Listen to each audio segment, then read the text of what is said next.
नमस्कार मित्रांनो, आज आपण भेट देणार आहोत मुंबईतील ऐतिहासिक आणि निसर्गरम्य अशा कण्हेरी केव्जला. कण्हेरी लेण्यांमध्ये जाण्यासाठी सर्वप्रथम बोरिवली पूर्व येथील संजय गांधी नॅशनल उद्यानात प्रवेश करावा लागतो. राष्ट्रीय उद्यानाचे प्रवेश शुल्क प्रति व्यक्ती 113 रुपये इतके आहे. उद्यानाच्या आतून कण्हेरी लेण्यांपर्यंत जाण्यासाठी बस सेवा उपलब्ध आहे. या बसचे पिकअप आणि ड्रॉप तिकीट शुल्क आहे 100 रुपीज प्रति व्यक्ती आहे. तसेच कण्हेरी लेण्यांच्या परिसरात प्रवेशासाठी 25 रुपये प्रति व्यक्ती शुल्क आकारले जाते. घनदाट जंगल आणि हिरव्यागार डोंगरांच्या सानिध्यात वसलेल्या या लेण्या सुमारे 2000 वर्षापूर्वीच्या बौद्ध संस्कृतीची साक्ष देतात. येथील दगडात कोरलेली शिल्पकला, प्रार्थना सभागृह आणि प्राचीन वस्तुकला पाहून त्या काळातील कारागिरांचे कौशल्य अनुभवता येते. पावसाळ्यात शांत वातावरण, पक्ष्यांचा किलबिलाट आणि निसर्गाचा सहवास मनाला एक वेगळीच ऊर्जा देतो. यांचा सुंदर संगम अनुभवायचा असेल तर कण्हेरी लेण्या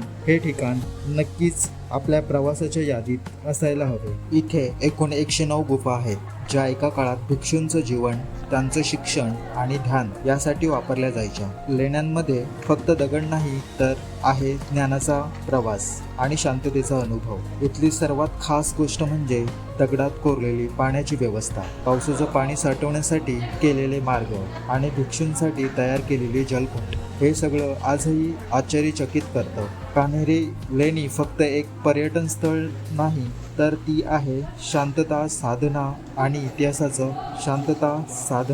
आणि इतिहास यांचा संगम. कण्हेरी लेणींचा इतिहास जितका प्राचीन आहे तितकाच तो रोमांचक देखील आहे. ज्ञानाची देवाणघेवाण, ध्यानधारणा आणि आध्यात्मिक साधना यासाठी हे स्थान प्रसिद्ध होते. आधुनिक यंत्रसामग्री नसताना केवळ हातातील साधनांच्या मदतीने त्यांनी दगडातून ही अद्भुत कलाकृती साकारली. प्रत्येक स्तंभ, प्रत्येक शिल्प आणि प्रत्येक कोरीव आकृती एक वेगळी कथा सांगते. कण्हेरी लेणींच्या परिसरात उभं राहिल्यावर शहराच्या गोंगाटापासून दूर एक वेगळीच शांतता अनुभवायला मिळते. आजूबाजूला हिरवाई, पक्ष्यांचा मधुर आवाज आणि समोर असलेला हजारो वर्षांचा इतिहास. हा अनुभव शब्दात मांडणं खरंच कठीण आहे.